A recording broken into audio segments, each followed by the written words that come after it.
minute and a half.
Working with our meeting,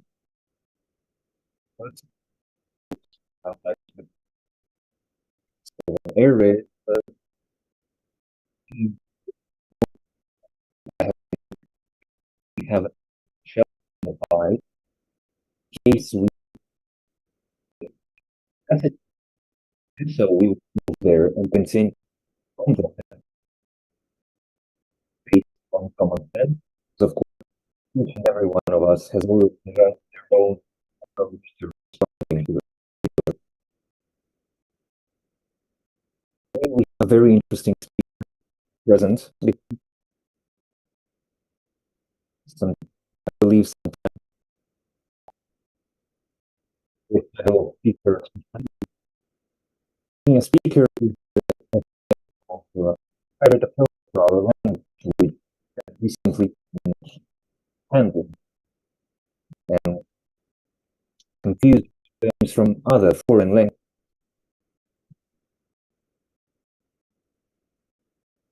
Will clearly follow very serious topics.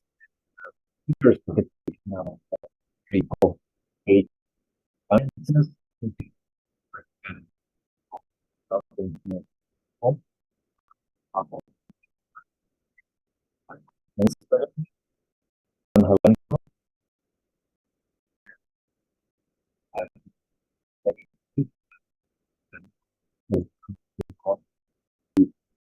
In the dangerous counter threats. We have PhD in engineering in addition to all this the position of our speaker. But I will start with a question for each of you. Ladies and gentlemen, you have up to 40 seconds just to answer the question. Well, first time you realize or wait Ukraine by Russia and that it can end in a catastrophe. Mr. Helenko.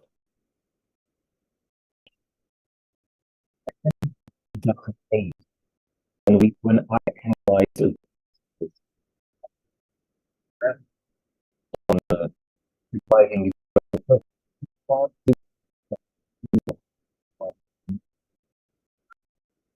I took interest in the most no the doubt I mentioned with themselves when they were targeting the Russian. They told me some ideas that confirmed my Alexander Kara. I would say that it was very simple reason trying to come up with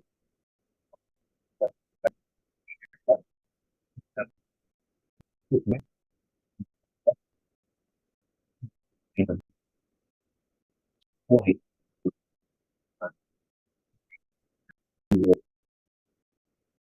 design after the power, but actually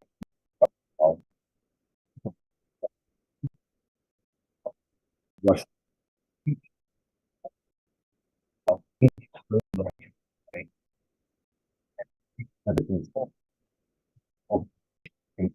to start disrupting Mr. Kohut.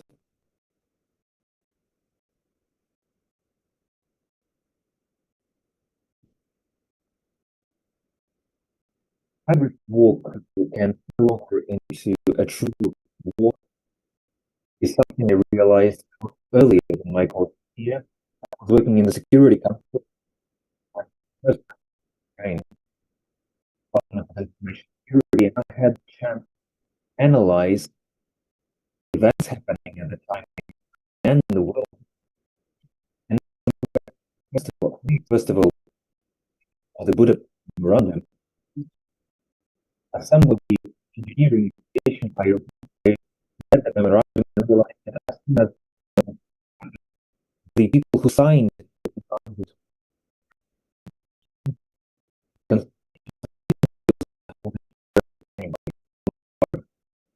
challenge they noticed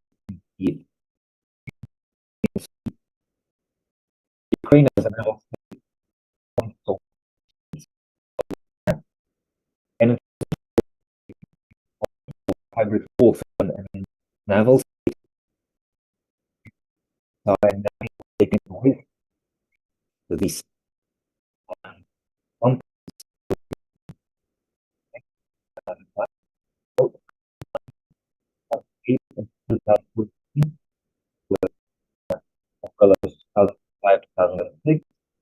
now it's 2025. So I will give you more seconds for the next.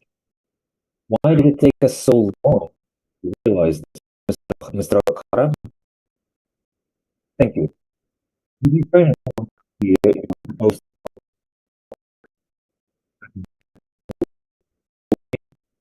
at the level of hybrid war happening starts with the decisions of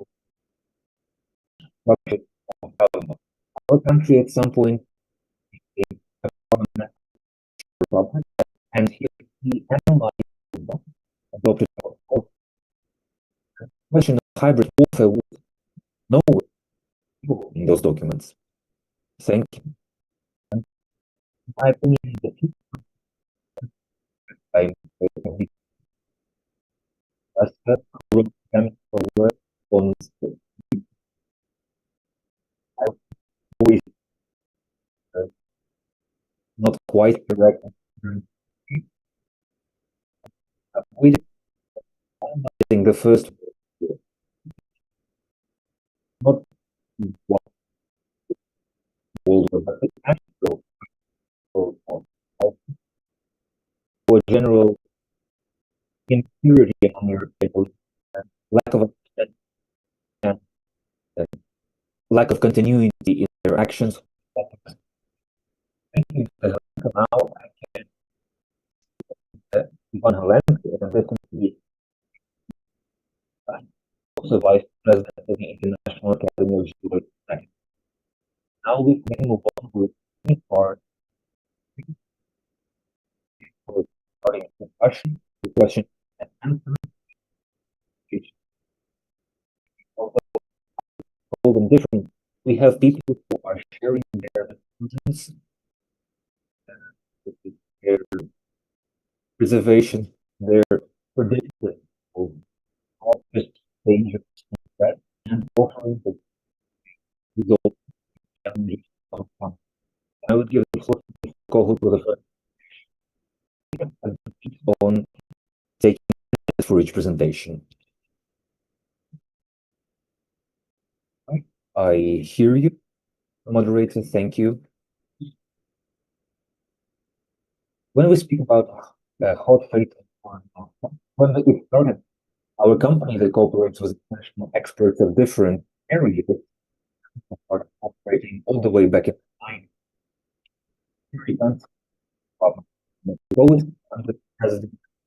we started a discussion, and I realized the problem and challenges and analyze them strictly and without attaching political bias.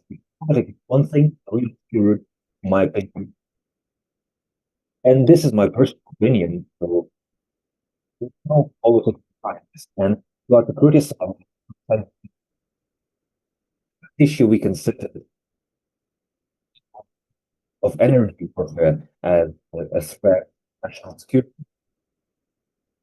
of a country, of European Union. First thing we considered was enemy to attack our energy facilities and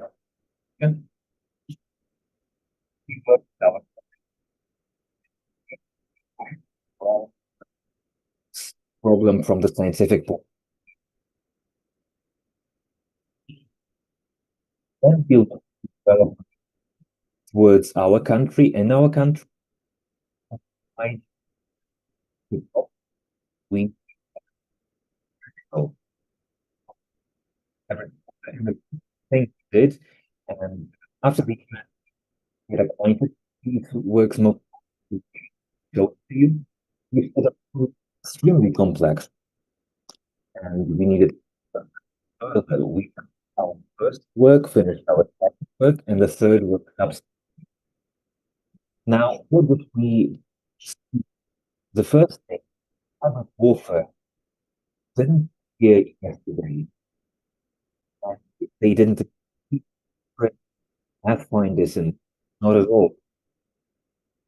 The attempt of other countries to manipulate politics, policy, economy, and other topics of national security on the eve of the collapse of the Soviet Union. Russians were about the agents of the first person to speak about was the security architecture. He carefully said about it. So moderator opened the 10 minutes to speak. Why realize I would like my opinion the problem of the policy of that as from the 1991 until now, decision taken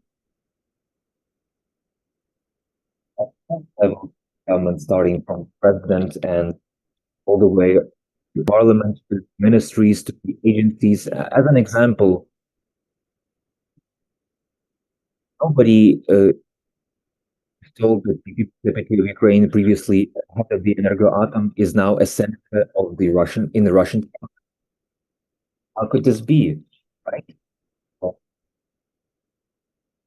his father was head of national security. His son is part of Russian intelligence. These are elements of hybrid warfare where we cannot process what's happening in our country. We can only if this problem is worked systematically. Previously, key ministries and agencies had experts in national security in charge with counteraction. That's why subterfuge, but nobody worked with hybrid warfare specifically. And to start working with this, any state has to have. This is something I count on. I came here. I hope there would be any state representatives from our. Anyway, To work with this problem, a country has to have developed legislation. I didn't accidentally say that we need to look at the system of legislation that has been worked by the Verkhovna Rada. This issue was never raised. And if these issues were raised by the parliament, weren't raised by the parliament of a parliamentary republic, then nobody else could work with this, because to start working with this, we need to have a developed framework of policy, a budget framework, process of training for the experts at the university. All that is needed for us to start having experts at all levels of government, because the warfare is not really at the top of the government. And we need to have a system. Who can start such a system? My personal opinion is that is this the main possible element for anything has to be an element which we call national security and defense council. It's a structure where all these problems are, and based on that, the president must confirm the decisions of this council and implement these issues in practical development. In my opinion, for hybrid warfare to be properly countered, or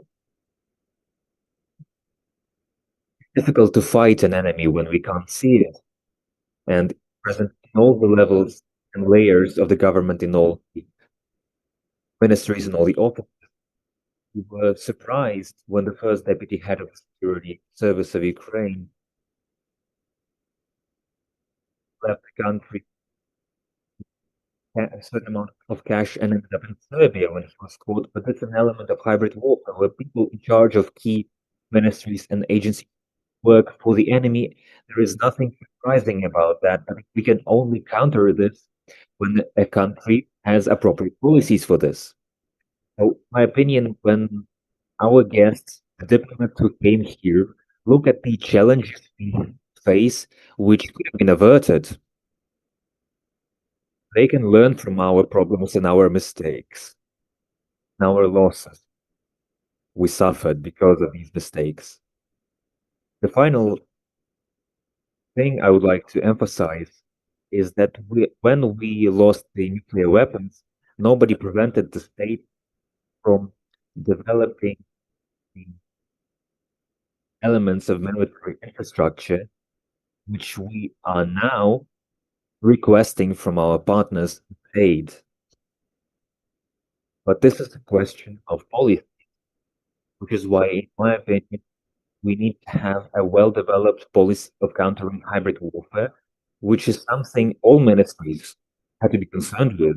And then every country systematically looking at this problem and the risks they can suffer from. They can minimize these risks based on our experience. Thank you, Mr. Kulikov, for giving me the floor.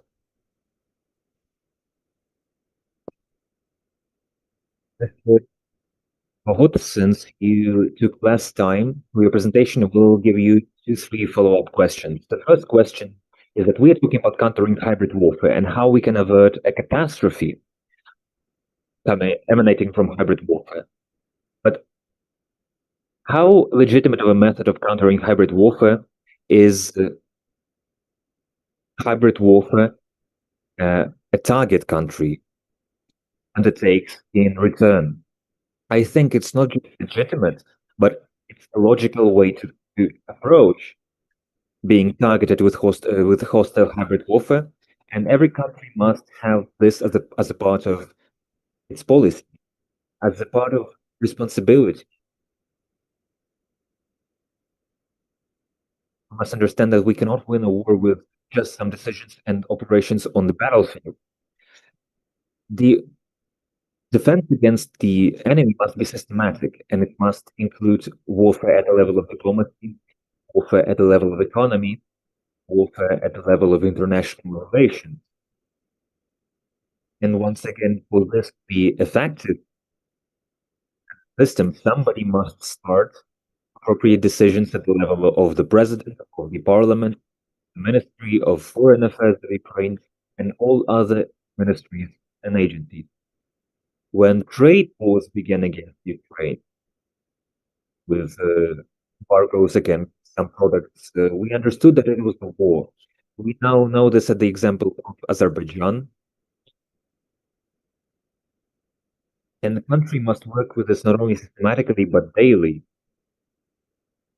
Alongside intelligence, we must have policies and developments in the field of hybrid warfare. Thank you. Now we will give the floor to Mr. Alexander Hara, and I will go ahead and ask you to answer how you outline the answer to the question of legitimacy of hybrid warfare in response to hybrid warfare. Thank you. I'd like to say a few words which irritate me a lot. Now it's peace, negotiations and compromises, agreement with Russia, security guarantees, and you know why? Because in reality, these words are meaningless. These are just pretty words, no substance behind them. And to an extent, hybrid war also irritates me to an extent. And I believe that in 2014 and 2015, it was caused for the Ukrainian government to avoid making certain measures against the Ukraine. And now it's an excuse for our Western partners to not take the measures to win this war. If it's a useful term, then of course I have already said that our of the Third World War.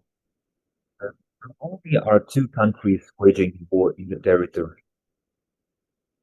Instead of Russia, there's North Korea, first China, Iran, and many other silent partners. Whereas Ukraine is supported by over democratic world. And based on these characteristics,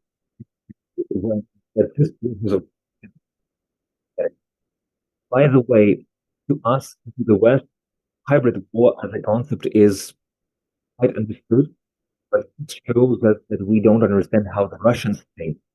Because in the West, they have the separation of power, control, democratic civilian control over the industries and so on. Russia doesn't have these things. And in Russia, any instrument of domestic or foreign policy is an instrument of warfare.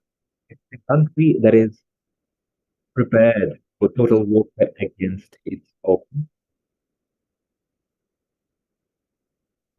people and against the outside. And what has to realize that Russia indeed is the Kremlin's instrument of the Soviet legacy to the current methods, subterfuge, propaganda, sabotage, intelligence, espionage. It's the same. And if anyone is particularly interested in questions of espionage and subterfuge, I advise you to like EGB ran away to Britain to talk about what subterfuge is. And you can now see this in many countries of the West. For example, Russia uses assassinations of countries, Lukashenko in the United Kingdom in 2016, in 2018, 19, Germany, Bulgaria in 2015, attempt in Montenegro in and obstruction of referendum and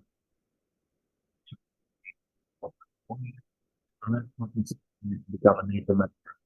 By the way, the Russians made good use of this aspect in that case, and also exploited the diaspora and exploited them to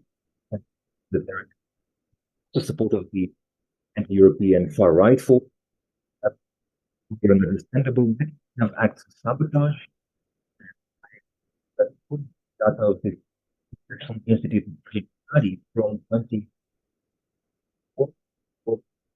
46 to 146% increase in acts disruption of ammunition warehouses, damage to critical infrastructure, and so on. And I would say Europeans have a problem in the lack of governmental resistance, and there are also public opinion from Gulf 2025, where many Europeans doubt that their countries are able to ensure their security. Another poll I will name figures, Gallup 2020 shows that the unwillingness to protect their country with armed resistance in Germany is among 57%, 78% in Italy, 50% in Europe. The readiness to show to protect their country is 47% in Sweden, 45% in Poland. The conclusion is that we need to militarize public opinion and show to the citizens that sometimes we are over. They are opposed to Russia, but other illiberal forces. Now, what do we need? The first thing that have a brilliant example of is the whole society approach, where the whole society must be involved in protecting their country at peacetime and happen, God forbid, in a military time when facing aggression. I already talked about the militarization of public opinion, including the level of knowledge about the threat from Russia. While we are talking about Russia, we always remember that China is much more adept, powerful, and dangerous as an enemy. Now, also patriotic education, development of memory, critical thinking, change from kindergarten, from history to a person know where to go to protect their country, as they say. Practical medicine, based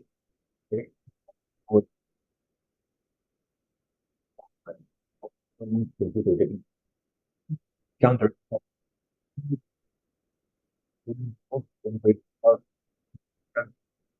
state managed over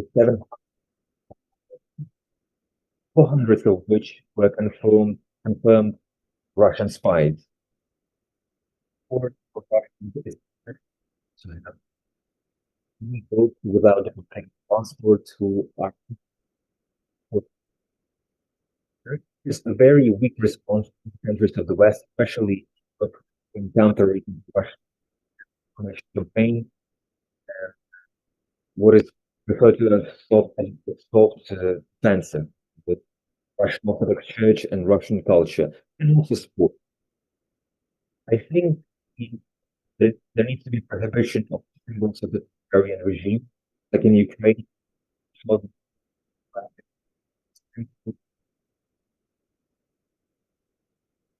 By Russians with different roads and with locals who are being propaganda. There needs to be anti-corruption event, reveal strategic corruption, the Manchurian candidate, over change in legal framework from its Ukraine share its experience of correct this by people time. Need to develop institutions to develop the branches of central government, the society, the expert need networks that monitor the changes in the environment, include information environment, and reveal the and act in advance to them, or at least to respond to them. We need export controls and sanctions, and as many European companies continue to sell equipment to Russia, equipment used producing weapons, components, and technologies necessary for reinforced military and also adaptation of the system of adoption of decisions in EU and NATO. As we know, Hungary is actually a Trojan horse of the Russian Federation. for the Russian Federation, for China. It blocked sanctions with NATO in the EU.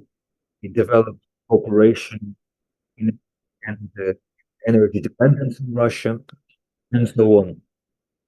I'm running out of time, but it's objective for everybody in society. We need to increase trust. Very important, and every country must choose its own path because our historical experience and cultures differ.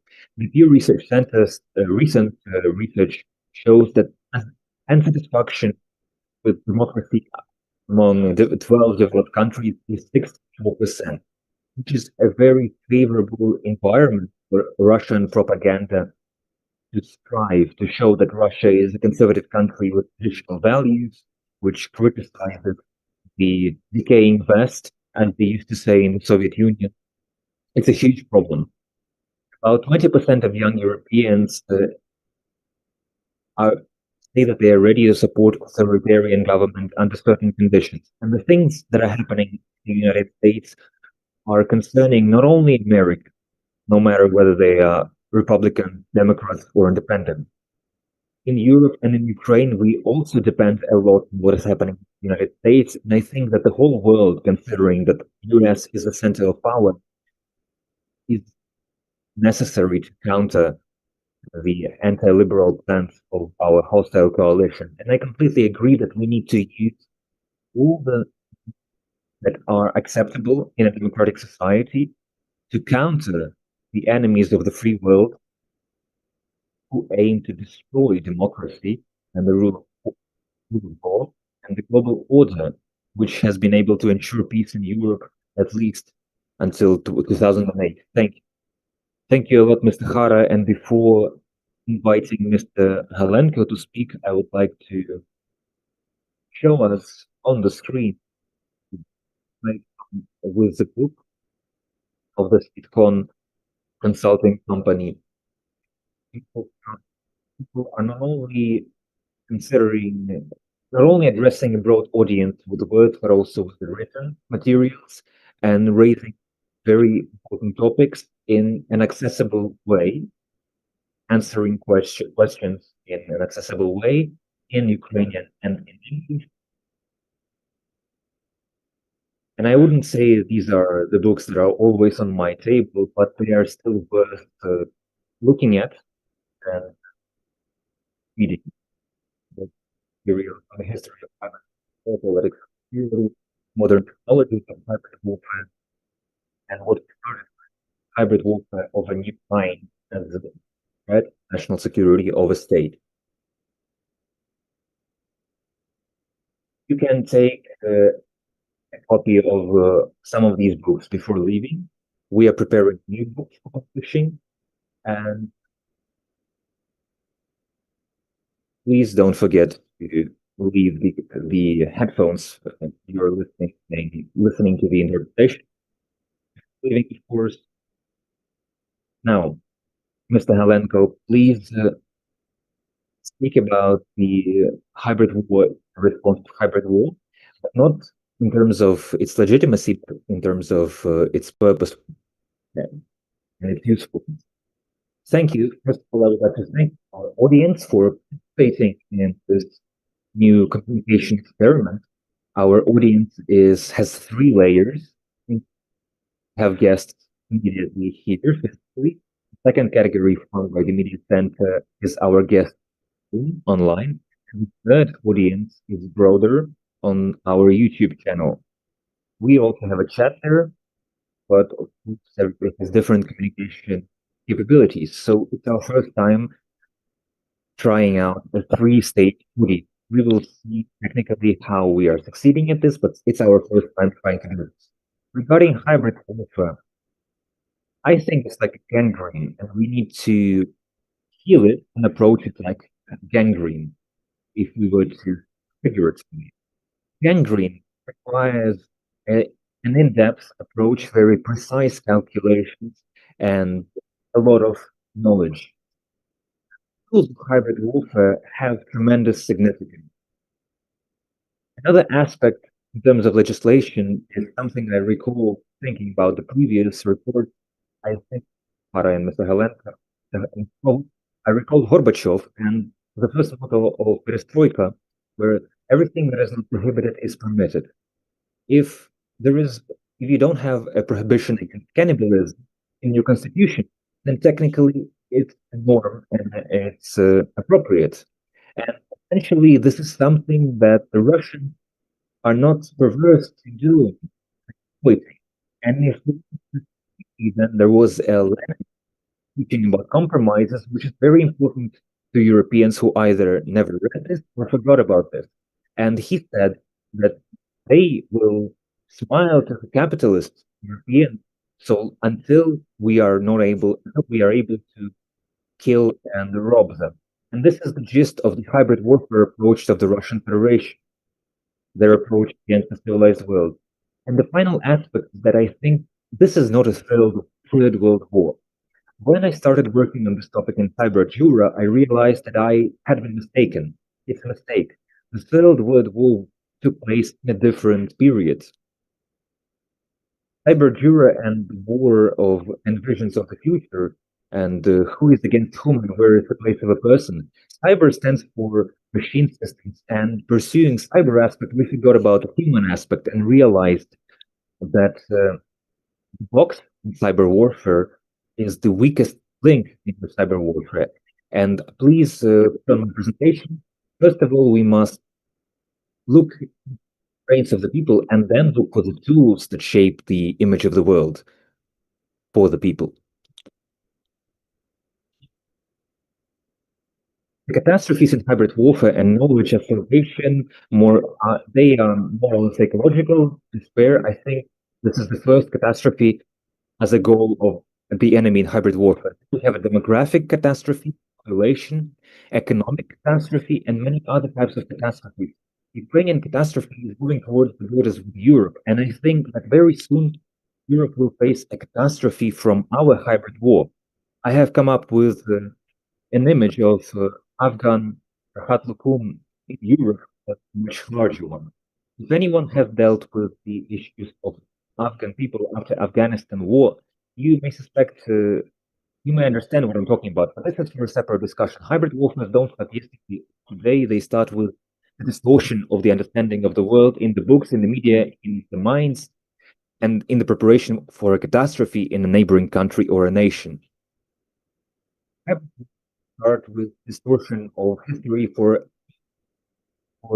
justifying claims against other countries. And the first hybrid wars of Muscovy against Europe began with Ivan the Terrible's attempt to become an emperor on top of being a tribute collector for the Mongol Khan. Catherine II just rewrote chronicles and destroyed the original. Peter I stole and appropriated a name of a different country and a different people. Hybrid war starts with a theft of foreign intellectual property. And I'm surprised by the American position who are so casually approaching this, even though for them intellectual property is the foundation of economy. Theft of your intellectual property in any way and for any purpose is the first sign that you are becoming a target of a hybrid war. Geospatial analysis is one of the main tools of intellectual property theft and theft of your history and the preparation of population for hybrid warfare. Geospatial analysis is about the integration of diverse data for viewing location, and this is the highest, and approaching this is the highest way of hybrid warfare in any science. Cyberjura, we modeled the fight, the Battle of Kyiv, and the campaign of Petrosov Haidachny on Moscow, and the team of our office invites guests to participate in the modeling of the Crimea, Eastern, and Zero War of 1853-56. Cyberjura War Game Simulation is the name of this project. The most interesting part is what the Crimea War was and why we call it the Zero World War. Look at the list of the countries involved in the so-called Crimea War. Even Japan was involved, not to mention the Baltic states, the Caucasus, Balkans. The list of the countries was prepared by our colleagues from Dnipro, Kostyra. If you look at that map and this map, then how can the war be called Crimea War? It was actually the First World War if we consider the number of the parties.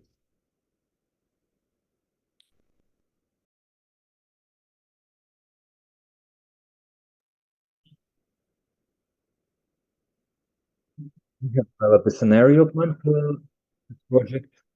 Work will begin in October 2025. We are now looking for foreign partners to participate in this. We are planning 40 pages of the analysis.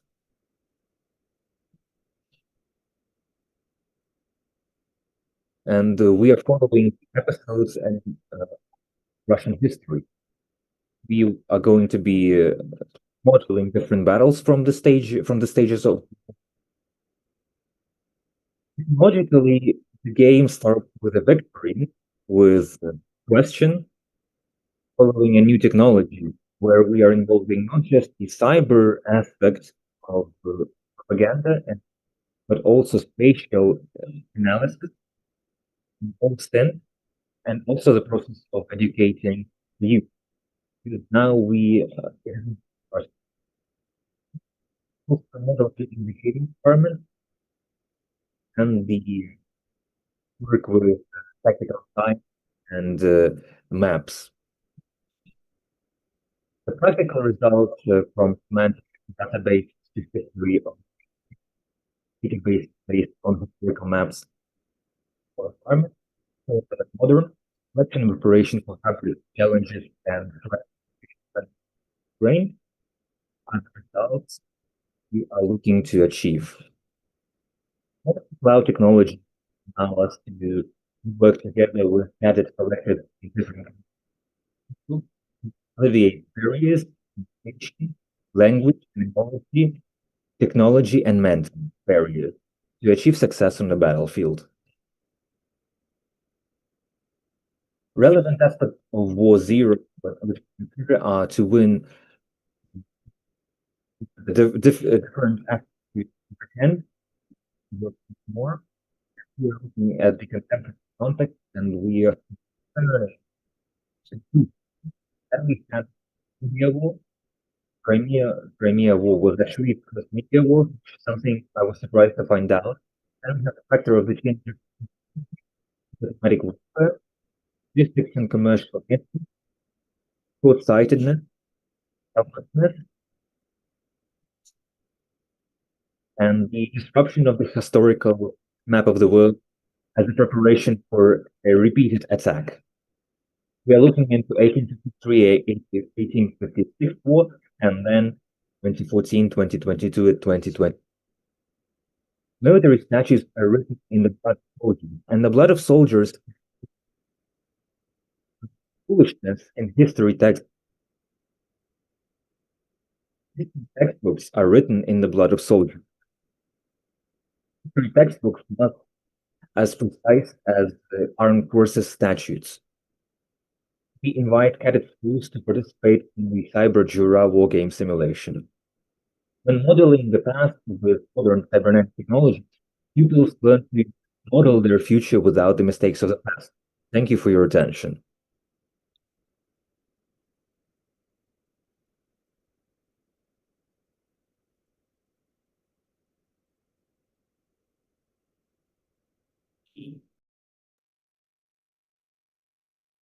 Was the third question I believe and hopefully it was better to ask about the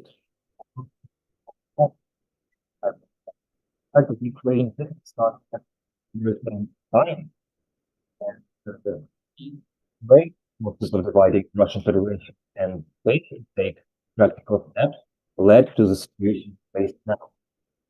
Methods of hybrid warfare are very powerful. In the project, one of our projects developed the Russian technical framework action in our territory, and the separate in the territory of the Union. The method utilizing 7, 8 the Russian intelligence in the European territory. And we also have children communication protocols which are done in language accessible to fifth-grade students we just need to work with.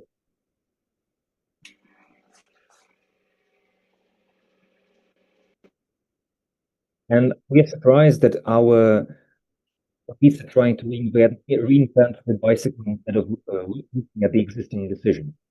Thank you. When I heard that you mentioned how the Zero World War or First World War was in a different period from what we are taught, I thought maybe it was even way different space, not just in a different time.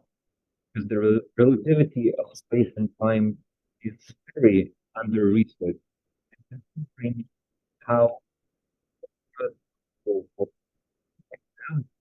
why why, for example, can't we claim that it was the War of the Spanish Succession at the start of the 19th century when Spain and Portugal, which at the time possessed the majority of the South and a huge part of Northern America, were involved in that war. So victory is a marvelous thing, which sometimes works as a science and sometimes doesn't. Regardless, these are the things we must continuously research discuss. And one of the next stages of the research, SIDCON company offers the company with limited liability, but not so capability, shown on this leaflet. You can look into this after the end of this discussion, if you wish, about the international security environment and system security and the corporate security policy. Now we have a surprise for you. It was not included in any announcement, and we will get back with announcement. We were addressed by a public intellectual, a person who has done a lot to destroy the empire of evil, Mr. Joseph Yutis, an activist of our interethnic community. You're about to see him on screen. I believe we are with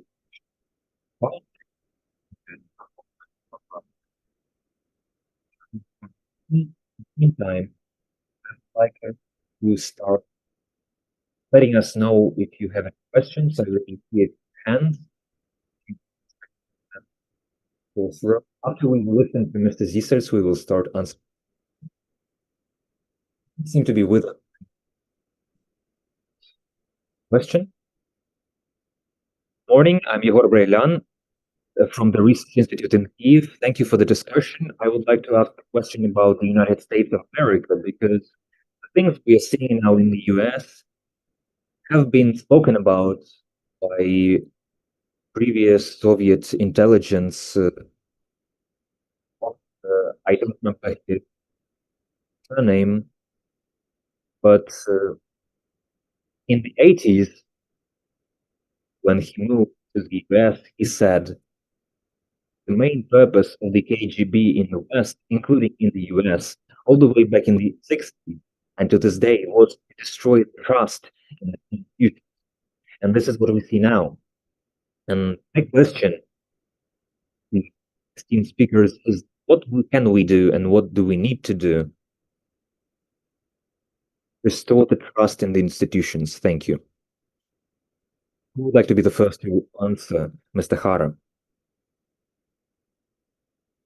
Thank you. It's a question that warrants an entire presentation, but Ukraine is a young country, young democracy, which is going through a turbulent period. We have institutional weakness that has to do with its legacy, heritage, and how to pay the to prevent us to strengthening the institution. After 2014, after 2022, the society saw the need in Ukraine. Before that, they hadn't trusted the country and weren't interested in it. And I think it's a very good resource which we to make sure that the people who are currently protecting the country with weapons or otherwise become engaged in peace and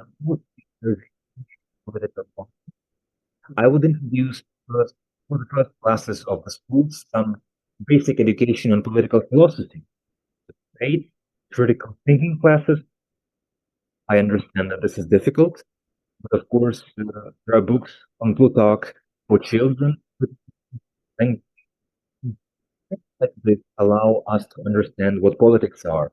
That's not just, and it cannot be avoided because then we will have another Russia here. A difficult process and prolonged. And another positive factor, in my opinion, is that for about 6 million Ukrainians, their homeland, and most they went to democratic countries, and most of them, and with them, they will bring this understanding of how people who develop democracies live. Also, I am against elections at the moment, as are most Ukrainian citizens, and hope more Russia to exploit. But urge the ranks of the government to the full power and to show who have revealed themselves to be anti-Ukrainian or authoritarian. This will people need to work. That I need to say the last is that Ukraine as a country is better for everyone. There must be a whole society approach to defense of Ukraine.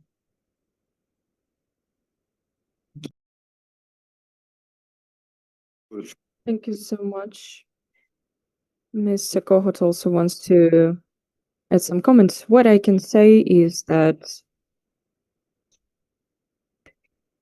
during my 25 years ago, they analyzed such question as informational. In our country, we have a book, an interesting book, which has more than 300 pages in it, and it contains some laws, which gives us the moments how we can conduct warfare, and those laws that we have right now, they are on the level of Soviet Union, unfortunately, and in my opinion, and in opinion of my colleagues, to start the problem solving in hybrid warfare context in international interest of every country, we need to have specific laws. Because every moment that aggressor is doing something bad to in other countries, we have some channels at which are telling us how it could be done in a better way. And the problem that we are proposing, how we proposing to solve this problem,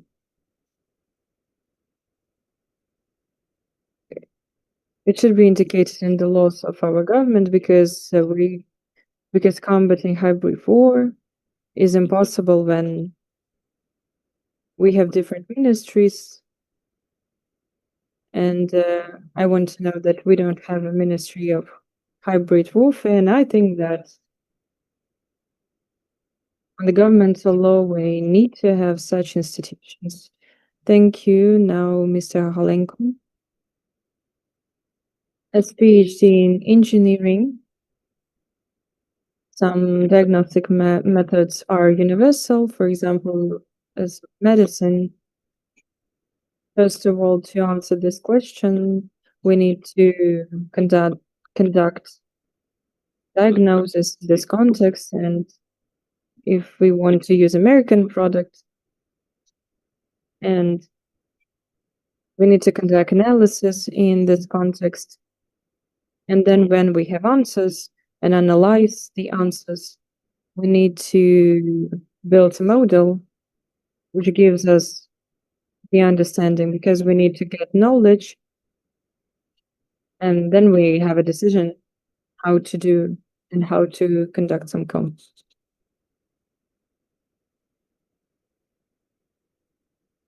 Thank you so much, and I think that we have a new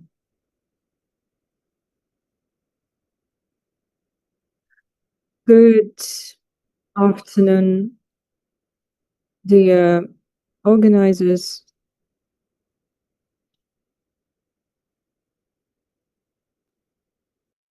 Thank you. I apologize for being on the road, but still I'm pleased to speak at your roundtable. I'm not an expert on military affairs at all, but for 25 years I have been working personally on the matters of collective identity. I have developed a certain model. I speak about this during lectures and interviews. And through the prism of this collective identity, I look around, I look at different processes which interest me, and I come up with quite interesting results. What I mean is that when I look at the prism of this model of collective identity at the Russian-Ukrainian war, you can look at my article, which was published at the start of 2023, on the anniversary of the start of the full-scale. It's called the Ukrainian Advantage as we see it. It's fully accessible on the internet, and it shows many ideas which I can briefly describe now. First, I believe that the imperialist war, purely imperialistic war, which began in 1914 by Russia. In 2022, it transformed to a different war, where the imperialistic aspect is still present, but it's no longer the most important aspect, I believe. But what's important to me is that throughout 2022, Ukraine was joined in different means and ways by almost entire democratic civilization. 55 truly democratic countries, I emphasize this. This involves diplomatic, psychological, financial, military assistance. And of course, we feel insufficient, but it still remains, even when we now face the issues with the United States and President Trump, Europe continues helping us, and the experience of 2023, because of Biden's mistake and the administration's mistake, failing to receive military aid for 6 months, Europe stepped up and partially compensated that lack of aid. This shows that this war is now an intercivilizational war, and it has been such since the end of 2022. On one hand, we have the democratic civilization, which defends itself from the aggressive part of the authoritarian civilization. And it's not just Russia, it's the countries that help it now to wage a war against Ukraine, including East Korea, China, Iran, Syria, until recently Belarus, Venezuela, some other countries, precisely the hostile elements of the authoritarian civilization. I believe that the tremendous resources amassed by both of these civilizations, human resources, financial resources, economic, military resources, all of these tremendous resources push us to the conclusion there is a dynamic equilibrium now between these civilizations. This does not need anything we can talk about in the context of this war. It allows us to look at it from a different point of view, different angle. This dynamic equilibrium is a very important phenomenon which can be understood, studied. This equilibrium is a prerequisite and the guarantee that we can avoid losing this war because we are not fighting it alone, because alongside or behind us is the democratic civilization which continues to help us. And the equilibrium between these civilizations means that it's more or less firm, and it is firm because it has been so since 2020. It influences the events on the front line. There is also a relative equilibrium on the front line, as Russia may only about 50 meters per day, a few meters per day, is way better than the advances they had at the beginning of the war. Our ex commander of the armed forces believes that the front is essentially balanced now, even in view of the small advances of the Russians. All this also means that for us to live in peace with the surrounding countries, there are only two solutions to this problem. And I do not view capitulation as one of those solutions. So, two solutions.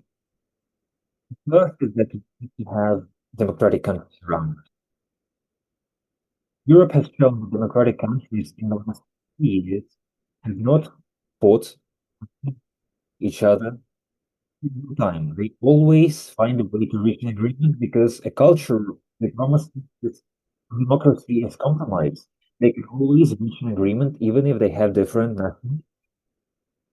Now, can we make it so that we are surrounded by democratic countries, including Russia and Belarus? No, we cannot do that.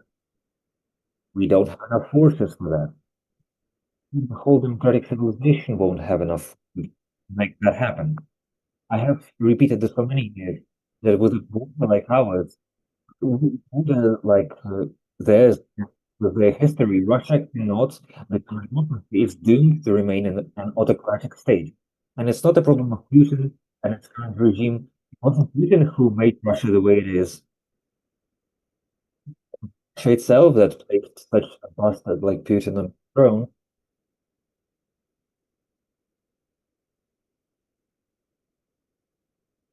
Unfortunately, this path does not suit us. We cannot surround ourselves with democratic countries. We won't even be able to with the help availed by the democratic civilization. And so the only path that remains is the continued, unlimited reinforcement of the country every day, every second. Our country must be bolstering its defense, which means that sooner or later, perhaps not very soon, but this will become our situation. Not in victory, but at least in the change of the format of this war. Look at Israel. It has fought the war for 70 years, but it has been the first war the rest. Of course, we are a different country with a different forces compared to the Israel and the Arab countries around. But this war poses a possibility of a war of a small country fighting against 100 million Arabs who are by other Arab countries with funds and so on. This analogy is not very correct, but it shows us that it is possible for Ukraine to change the type of the war from continuous to intermittent.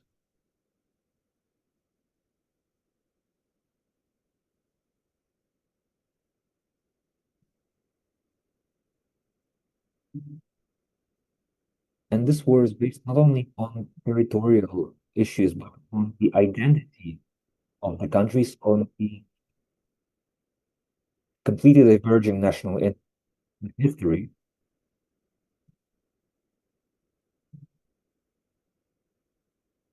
There is a Harvard School of Negotiations, which is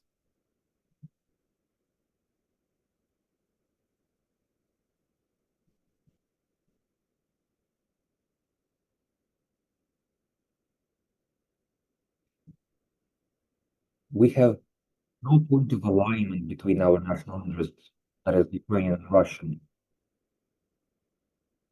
This is my point of view, and there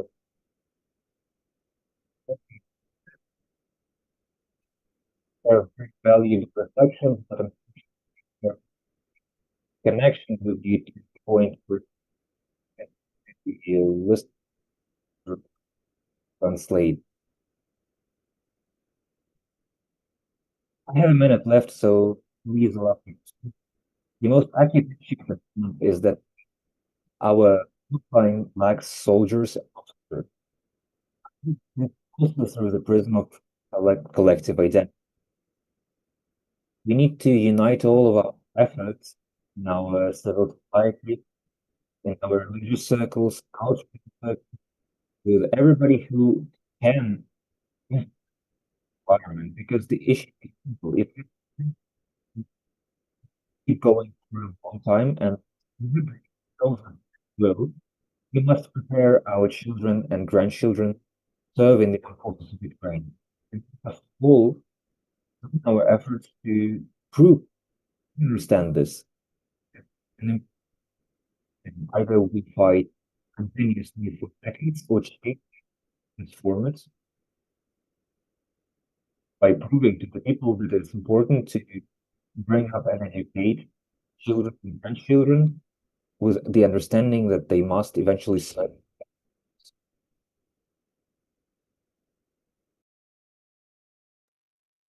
And now we proceed to question and answers, because we didn't have the questions from our whole. And we are proceeding to the question, who is in the third row?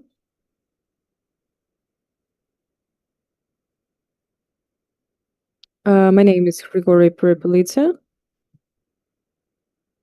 As a specialist in international relations, so my interest is theory of hybrid warfare.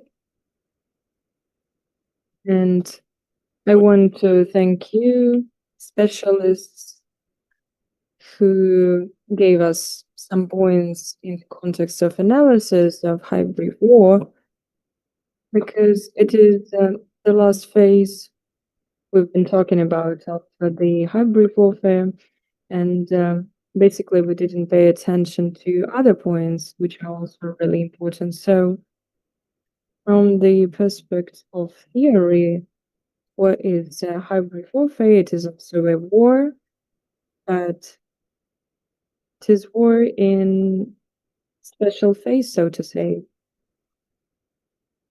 Regarding the warfare, there is polemology. That's the science in which I am working as a professor of Institute of International Relations of Kyiv National University of Taras Shevchenko. So if we are talking about conceptual understanding of hybrid warfare in the context of theory, there is a classification of war as a special form of international relations. And in this context, there are some criteria, and the criteria of warfare in the global context. And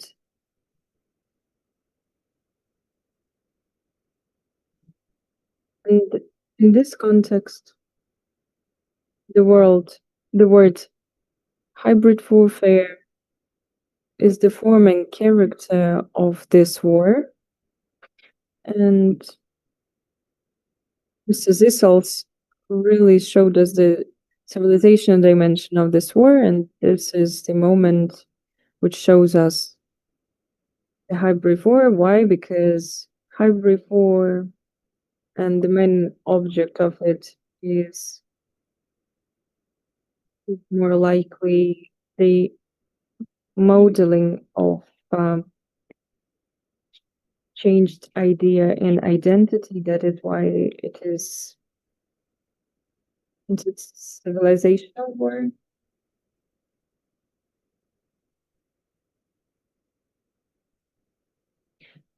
And hybrid war has some external and internal moments, and it is basically, it has symmetrical strategies. If we're talking about internal points of this war, it is the transition of hybrid war and hybrid peace, and we can see such transition when diplomacy comes into this question. So the question is, in this context of external and internal hybrid war, what do you think? How effectively Ukraine conducts this asymmetrical strategy in the context of Russian Federation, and how we can counter in internal context the modeling of this identity, and how we can influence the identity of Russian Federation. Thank you. Thank you so much. Actually, in Spanish language, there is a moment before when you're asking someone something, we can proceed to the answer, Mr. Kohut, please. What I can say is that if we are talking about effectiveness of hybrid wars, I need to remind myself actually, that war is the continuation of politics, but in other way. But actually it is politics. And if you want to assess the effectiveness of the countering of politics in the context of Ukraine, which is waged by Russia, we need to conduct some scientific analysis.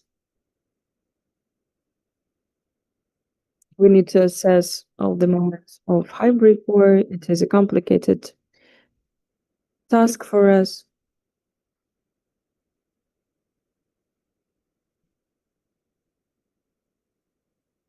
And in the context of our work, we realized that it is highly difficult to assess all the hybrid war, and we understand that using artificial intelligence, it is possible actually.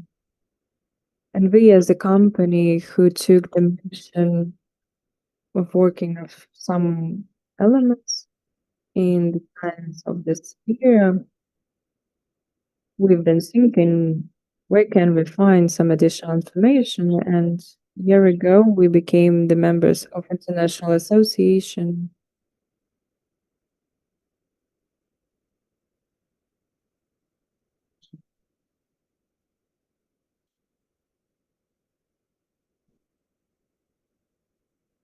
We've been invited to a conference on Malta, and we as a company had the chance to talk with the experts in intelligence sphere. And we are doing the same things as our colleagues, and the only difference is that we have the war and our colleagues are working in a peaceful environment. Why? Because when we're asking about hybrid wars, they started working on technologies of hybrid wars. I would say when in Ukraine, the first president had an idea on these questions, they decided to create a law on intelligence. But to draft this law, 3 heads of intelligence of Ukraine, they've been working on this law.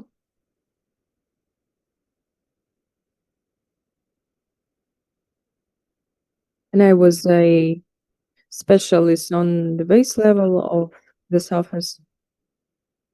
And I've been thinking that maybe in this group, we should have more specialists to work on this law, because this sphere rather big.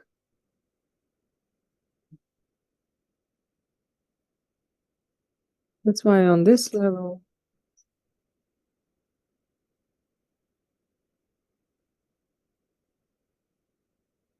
so working on intelligence and to find spies is the one part of the hybrid war context. That is why the question is rather interesting, but this question is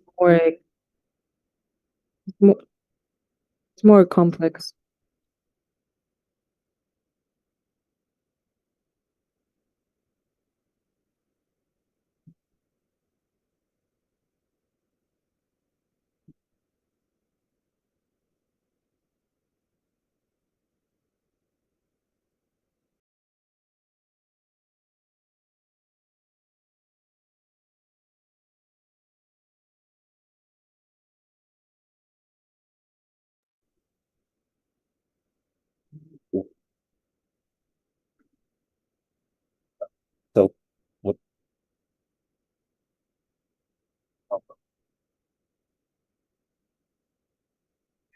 So, yeah, during intelligence, I that, that the universities that have public can be waged hybrid war effectively. Another thing that that's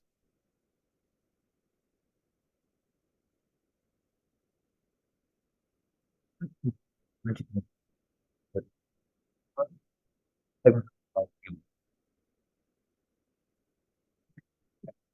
society, the people and the country on the front for the war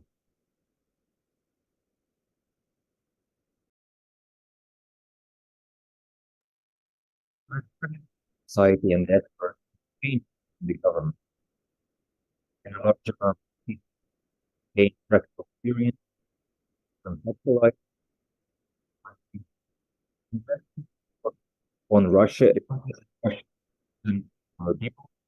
And this is something that we have to work on previously. That we have mentioned Russia so and the history of well, which keeps them together and motivate them to fight against liberals. In fact, I wish we want to be started information. The next thing is initiative of support subjugated by the Russian Federation and helping them in future. There are lectures and education channels for them, teaching them how to political education. I cannot mention some of Russian citizens of Russia fighting on our side and doing other work. Also important to develop. With short-term collapse tomorrow, like with the Soviet Union, nobody also corrupting to come up decades if time continues.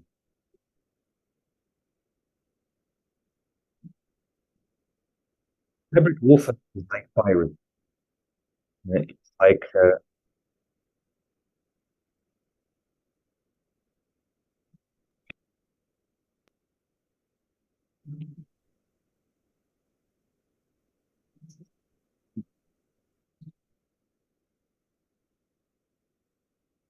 we cannot war an asymmetric war on defense. Even Donald Trump recently said that Joseph Trump deprived us of the ability to go on an offensive, and nobody can win a war on a defensive. So we must. It's an imperative for us to move the war to the territory of Russia and all its elements. And I agree with Mr. Zisas, while Russia remains in its territorial framework with the current political elite and the current replenishable population, these people will continue to be a threat to themselves and to the world. So hopefully we are mistaken and this will end soon, but we cannot count on this. The aggressor's main method in this war, as far as I know, is uncertainty. Moreover, as soon as you publish your strategies and your plans, they immediately launch anti-strategies and anti-plans. I was told this in 2013 by the people working in the Situation Room of President Putin. They explained their methods to me. So the only way to wage warfare, hybrid warfare, as Mr. Hara pointed out, is to do this in their territory and a method of trial and error. The start-stop method. We start something, look if it works, and if it doesn't, then stop and try again. Essentially, at this stage, Only a computer calculating all possible scenarios can win in this war, like in computer chess, when,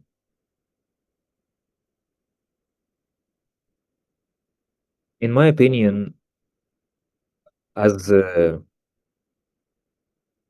as a technician, this is the method of warfare. And of course, there's an issue of deep resilience. When we work with these rules, then the key element is psychological resilience of your operators. If they are resilient, mentally, technically versed, then we have a chance to win. If the operator is psychologically unstable, then the enemy can change the perception of the world of that operator within a day and turn them into your enemy. So the shaping of psychological resilience is the issue priority number one in this war. The rest is solved by drones. Thank you. Thank you. We have questions. We will return to our. I would like to express gratitude to Ukrainian Wikipedia because it quite convincingly says that the word Russian, Ruski, has nothing to do with Russia in the Ukrainian language.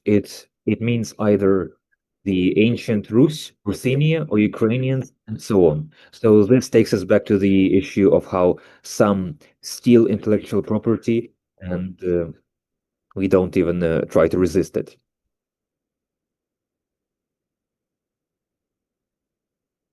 We will soon proceed with the questions from the online audience and from the list.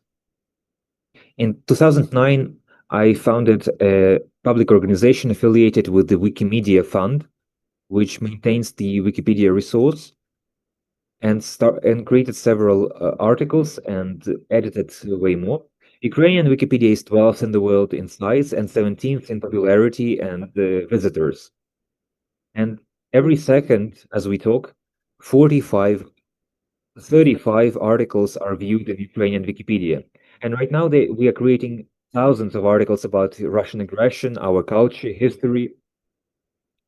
This is not just about documenting history, but about war for our memory and truth.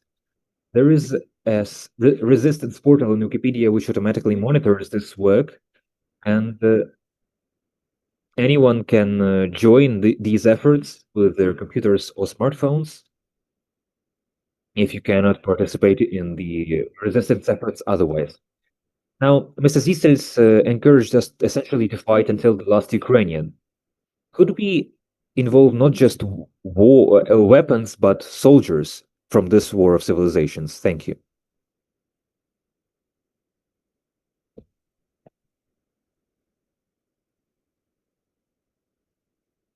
We must look at history and the talented people from the world who said that the best kind of war is the kind where the country is winning without depleting its resources. The people must remain, and fighting until the last Ukrainian is something where I don't agree with Mr. Zisers. It's his point of opinion, he's entitled to it. That is, it's his interpretation of the main objective in any war is to preserve the human resources, to preserve the nation, to preserve the capacity to grow. Because when the Soviet Union defeated Germany, 20 years later, it turned out that Germany turned into a generator of technologies in Europe. This is something to consider. When we are analyzing everything that is happening in the environment on the subject of how peace talks will end, we see two components which must be outlined. Is that first, they want Russian language to remain. Russians want the Russian Orthodox Church to remain, and Ukraine must remain in a status which essentially precludes it from being a member of alliances. So they want us to have a destroyed economy, destroyed energy infrastructure. They want to take away our language. And what will remain? So this point of view that we will fight for a while.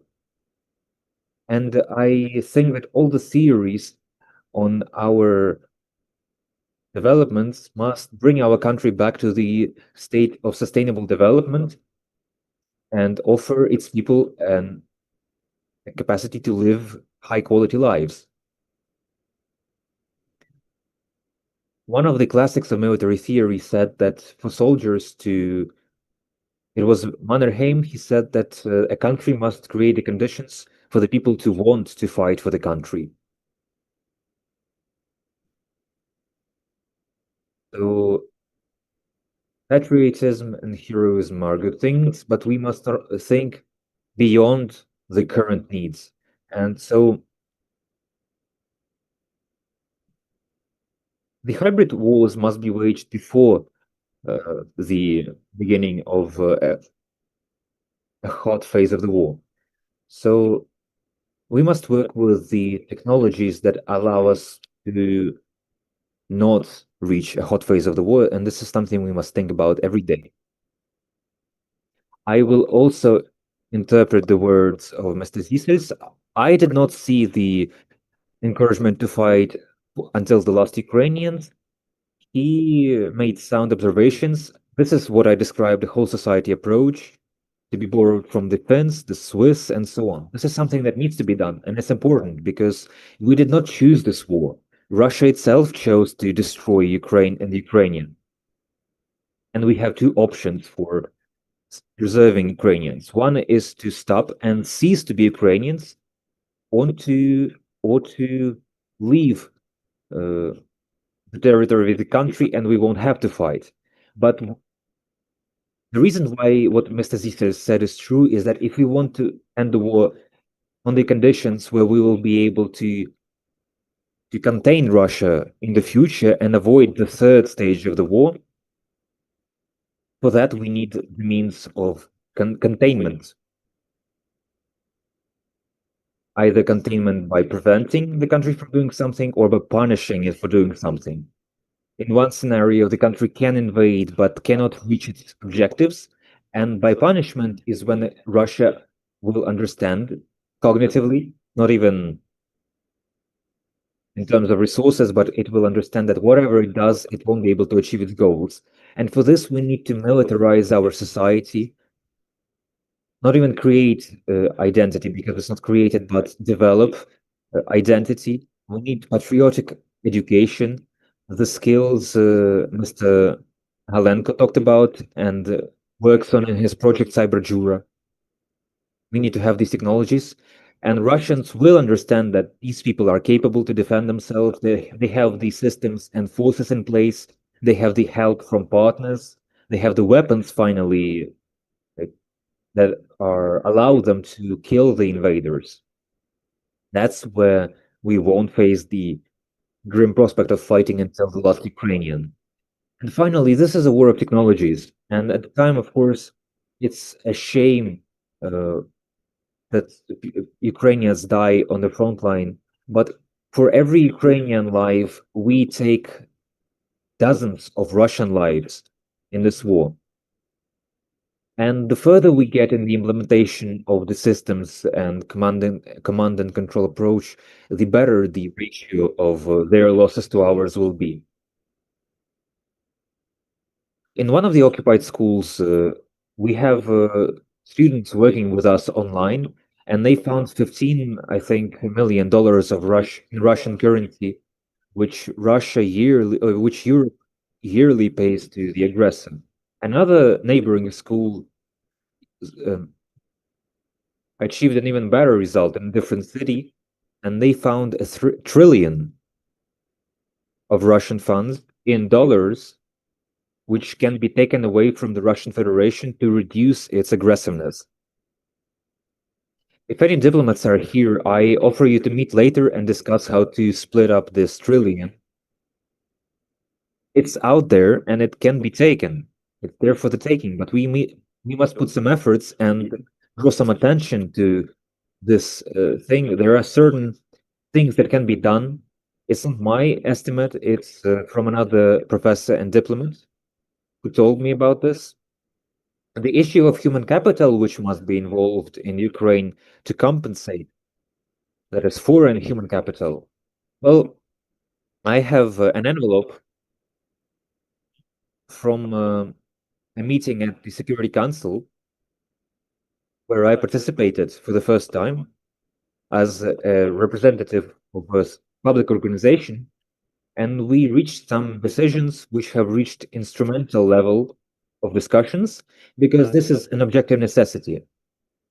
There was a director of the Polish Institute in Kyiv.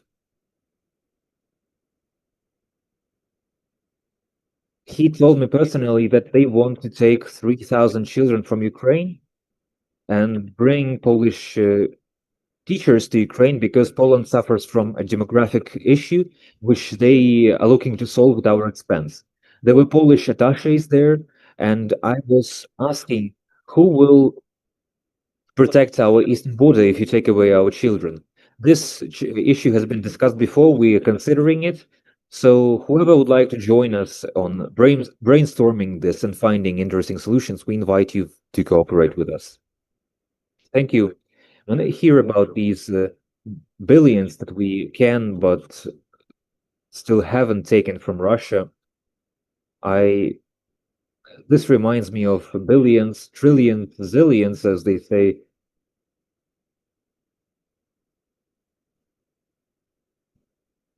from a famous story of Polubotko's gold. And Lyudmila Olinik wrote to us from the headquarters of the Territory of Dignity organization, and he asked us what has become of the national wealth of the Ukrainian people. I didn't ask this question, but I just read it for you to have the understanding of what our listeners are interested in knowing.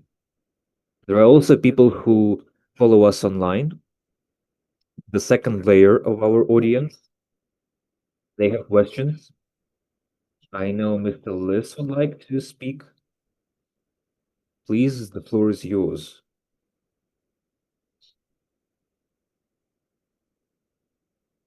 Excuse me. Good afternoon. Glory to Ukraine. Can you hear me? Look, sorry for the conditions. We are out there in the field, so there may be issues with the connection. I am a soldier, a military psychologist from the psychological recovery team. I would like to add a few words on the subject, the catastrophes in the hybrid warfare. I have heard everything, but I would like to add that on the forms that catastrophes can take on. It can be a military catastrophe from a missile strike, an explosion at ammunition warehouse, massive losses. Somebody said today, somebody mentioned Alexander Matrosov. And believe me, every soldier, every serviceman is like that Alexander Matrosov, the person on the front lines who are ready to stand until the end, ready to sacrifice their lives, which is what we are doing. If we go back to one of the previous points, I've mentioned military reform, the disruption of infrastructure, destruction of water supply system, cyber attacks, which are happening in the Sumy region here, where I am, information catastrophes with fake news, hostile propaganda, humanitarian catastrophe, which is also an inalienable part of this, depriving people of lack of access to medicines, disrupting evacuations. As soldiers, we try to help with this, and mostly successfully. But I would like to add that there is a kind of knowledge as a mean of protection. So there is information literacy, which implies protection from fake news, because when a person who knows how to check sources, it will never become a victim through information manipulation and panic spread through Telegram channels and so on. And the ability to recognize this information allows us to to preserve the morale and trust to command and the authorities. There are also basic survival skills, survival in crisis. People must need how to act during the artillery shellings, how to provide pre-medical aid, and it's not just the knowledge that a soldier must have. Absolutely every civilian must know how to do this. at a time like this. Not only to know how and where a combat happens, but also it's for civilians in the west of the country, even where missiles rarely reach these places, because the war develops, its stages change, and it, it can get worse in one place or another. People must know how to orient themselves in the environment without GPS, because phones, tablets must can be affected by jammers. Civilians often lose access to GPS and become helpless in the face of the enemy. People must know how to navigate the environment. People must understand the structure of hybrid warfare, because a citizen who knows what cyber attacks are becomes less prone to becoming a victim of manipulation, and a person becomes more rational in their actions instead of being guided by emotions alone. So, and as a soldier, I can say that uh, this sort of education reduces the losses among the soldiers as well. And soldiers become more prepared to understanding the dangers on the front line, in the rear, and they become less prone to becoming victims of accidents because they have clear algorithms to follow any situation. And the danger of the lack of knowledge is there. People who don't know the rules of behavior during shellings often die out there. Lack of knowledge leads to mass exoduses of people like rats fleeing the ship. I don't mean to offend anybody. Lack of knowledge is also a danger to the civilian population because there is a mine danger, and people end up being injured and dying because of the explosive remnants of war. So, from experience, I can say that knowledge is one of the strategic resources. And in this hybrid warfare, the people who are survive are not the strongest, but the most well versed in these issues. Every volunteer, every civilian person must have the critical knowledge from tactical aid, first aid to information safety. That's all from me. Thank you for your attention. Thank you very much for finding the time and addressing us, because truly knowledge saves lives, knowledge protects, and it's knowledge and not faith that can become a foundation for the defense and the future victory. If someone would like to reply, to comment on what one of our defenders just said, then please.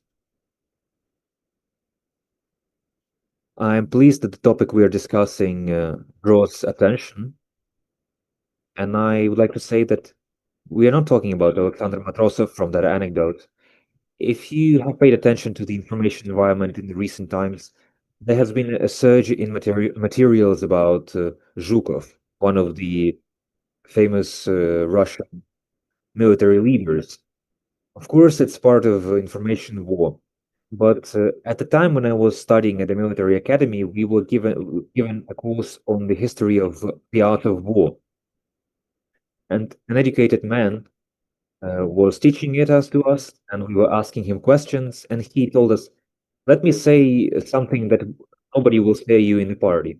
The resource that we lost during the war, the Second World War, was over 20 million people, and Germans lost way less people. We won the war, but we lost a tremendous number of people.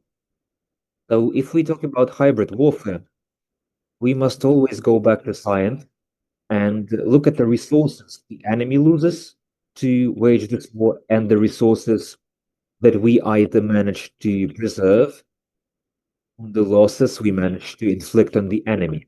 I like the recent special operation when our experts essentially halted, paralyzed the work of the largest aviation company of Russia. The Aeroflot lost its leading position on the market. It was a brilliant move, undoubtedly. Now I see how there are lines in the country with tons of oil where people can't fuel their cars in time. So this is about a systematic approach of our companies, of our experts. Whatever they analyze and find out, we must use based on a systematic approach. We cannot look at a single figure, single element and say we succeeded something. We must look at everything systematically and view the cost at which we achieved one victory or another, at the number of people we lost, the resources, financial or otherwise, that we have left. And that's where we approach a scientific-like approach. Scientific approach forces people to sign their conclusions and to take responsibility for them. Whenever a journalist offers his opinion, he must cite the sources he used to form that opinion. We are not afraid to cite the sources we use to prepare one conclusion or another. This is just one of the approaches we use. Thank you. Colleagues, we have 17 minutes left until the planned conclusion of our roundtable. Mr. Hara said something with his microphone off. I will repeat this. He said, we must only thank our defender. I subscribe to his words. Thank you very much.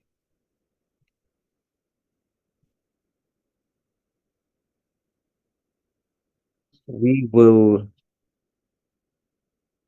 not be finishing the roundtable in haste, but we will try to follow time more closely now.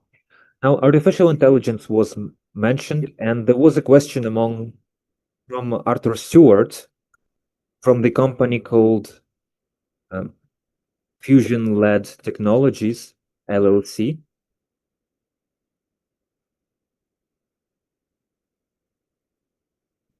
He said, I led an AI-driven defense capability that can design, adapt, and integrate advanced allied technologies from autonomous systems to cyber resilience, and do so faster than traditional procurement allows. We can take a proven system and make it operational in weeks and not years. Given this speed and reach, what are the most effective ways I can directly help Ukraine strengthen its hybrid warfare posture right now? This is where Mr. Halenko will take over and answer briefly without too much context. Mr. Stewart,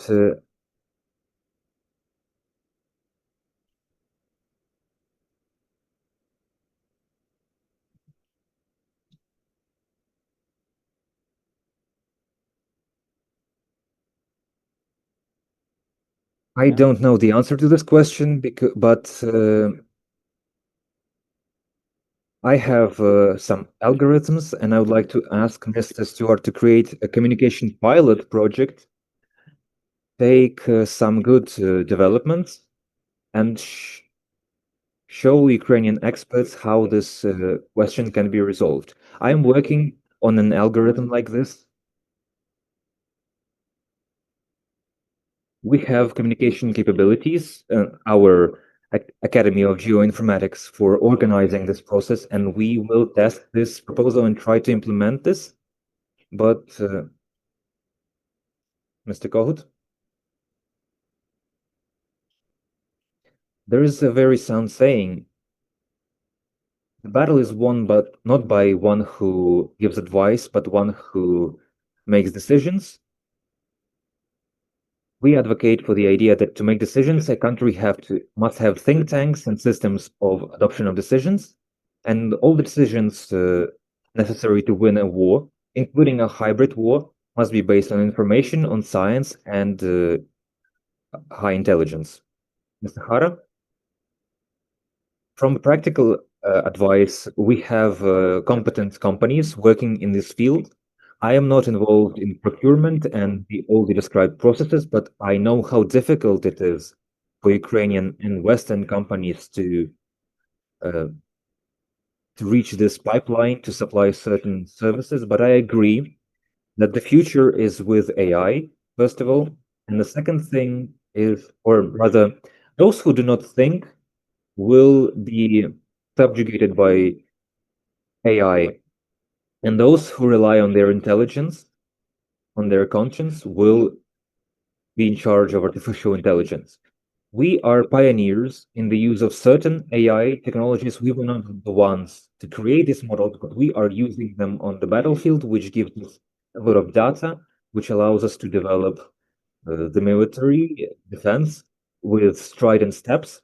Of course, there are certain ideas on how to use AI in civilians' life and in government. I have written an article in the Ukrainian Pravda in July on Ukrainian and European transatlantic prospect, with interesting figures about Europe's unreadiness to defend itself, considering the lack of resources to fill the void in the face of the withdrawal of the United States. But when it comes to Ukraine, I wrote a key proposals on how to strengthen the democratic civilian control over military industry. It was a key issue considered, and how to reduce corruption risks and so on. And my idea was that the Committee on National Security and Development in the Verkhovna Rada of Ukraine must approve the appointment of General Inspector in the Ministry of Defense, through which parliamentaries would be able to monitor the procurements and other matters under classified matters, making them out of reach of corruption agents. Some ideas involve the application of artificial intelligence for finding the red flags around corruption, embezzlement, and so on. Because there will be experts who know how to work with this, but also a scope of data beyond the reach of humans. And AI could allow us to process this data quickly and reduce the level of corruption, increase the level of democratic civilian control. Verkhovna Rada of Ukraine was mentioned, and we have a question from Darina Sadova from the parliament. Do you think the accelerated growth of technologies that directly impacts the course and development and evolution of hybrid warfare can alleviate the scale and consequences of wars for humanity? Or will it lead to an opposite result, making new wars more violent and destructive? Mr. Hara, please. This is a philosophical question because everything humanity found as a panacea from one issue or another also led to a way of threatening humanity's existence, like with nuclear weapons and energy. Of course, artificial intelligence and other technologies can both solve issues like overcome cancer and observe and look for extraterrestrial life and so on. And on the other hand, it could lead to divisions between countries, leading to emergence of superpowers with extremely developed technologies and other countries falling behind in this race. And I see a lot of risks, more risks, with the countries that refuse to regulate the development of artificial intelligence and related technologies, and the countries who have started distorting these technologies. If we ask the Chinese artificial intelligence about the events in the Tiananmen Square, you will not get an answer. If you will look for criticism for the Communist Party, you will get the same result. So artificial intelligence there is already infected with communism. So it is a tool that can solve a lot of issues for humanity, but on the other hand, in the hands of those who want to redraw the global order, which is what I began my speech with, it's a dangerous tool. We can also interpret this as that artificial intelligence not being infected with communism, but having taken over the instinct of self-preservation from humans. Mr. Kohut, what is your take on this question about risks and advantages? To talk about what may or may not happen in the future, you need to be prepared and have expertise in the matter at hand. There's an interesting saying that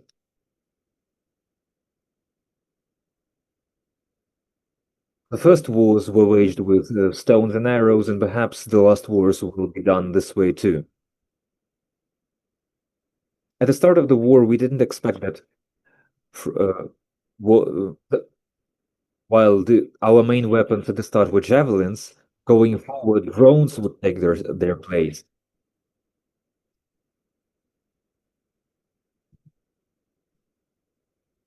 We were talking about the elements of the policies we must develop together through and nobody can claim exclusive role in this field.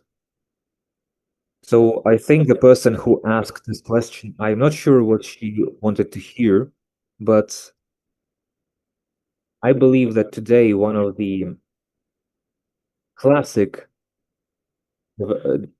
developments is the think tank at every institution, which will allow a person taking decisions in that institutions to look at various options of decisions they can approve, but that person must be prepared to take decisions based on the information they are provided with, like a commander of a ship, or must be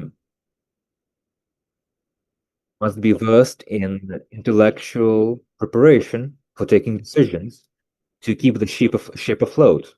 The same goes for the government and the actors on different branches of the government, who must be prepared to take decisions based on the information they are provided, as who has information rules the world, after all. Another thing I would like to emphasize is the issue of information. There is a law on state secrets where knowledge that can lead to the collapse of the country cannot be made a secret for a military institution or any other institution. So the question of what can and cannot be a secret must also take a key role alongside the issues of information legislation.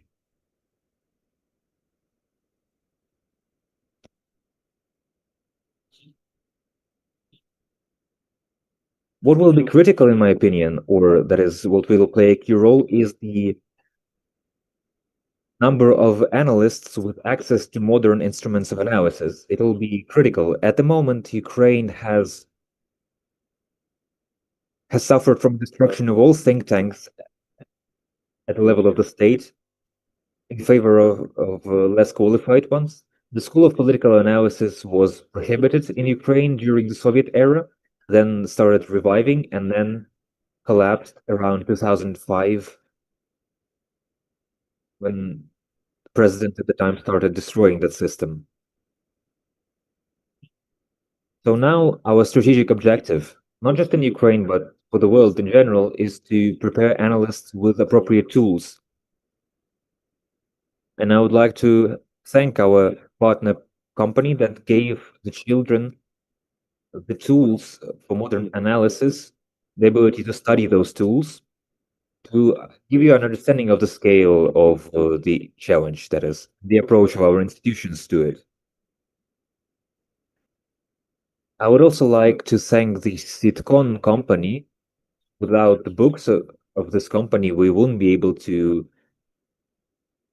have this meeting. We only have a minute for the next comment. I would like to say that the most powerful tool of influence on artificial intelligence and machine learning systems is Wikipedia. Wikipedia is currently facing challenges where the robots scanning all of their texts are taking a lot of resources from Wikipedia, and they are creating bottlenecks to prevent those robots from interfering with users. So if you want to, so Wikipedia is a tool to resist artificial intelligence. Dear colleagues, we only have 3 minutes left, and if anybody would like to seize 15 seconds for a question or a comment, please feel free. I don't think anybody wants to anymore. So to conclude, on behalf of Mr. Helenko and others, I would like to express my gratitude to the White Hammer Charitable Fund, which sponsored this roundtable.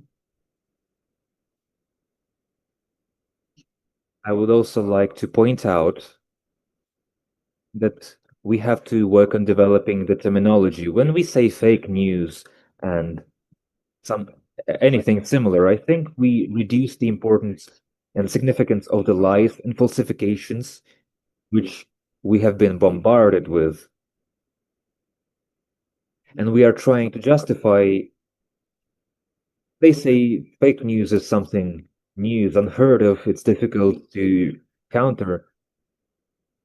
I have grown up in a country of fake news, if we are to use this terminology. In German, for some reason, it's called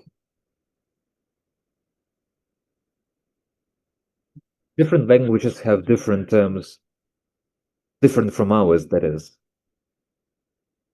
It's similar to how we invented the term war in the east of Ukraine. Like the war only concerned the eastern part of Ukraine, and we were disassociating from the danger. It's normal for people, for human beings, just like Chinese artificial intelligence won't talk about Tiananmen, but we need to comprehend the danger, analyze this, and recognize its scale. And this will allow us to come up with the methods of countering these dangers. Some of these methods and tools are already real. Some have been analyzed and recognized as important. And it's up to your work and your familiarization with these books and the works of our speakers. And a lot depends on whether you do that. And like any proper conference or press conference, we must give a round of applause to the people involved. There are people whom we see rarely, but who actually speak more than each and every one of us. The simultaneous interpreting specialist, Anna and Mikola. And now we will summarize the event. I wish you all success going forward, and please look into the books and surrender the interpretation devices to the hosts. Thank you.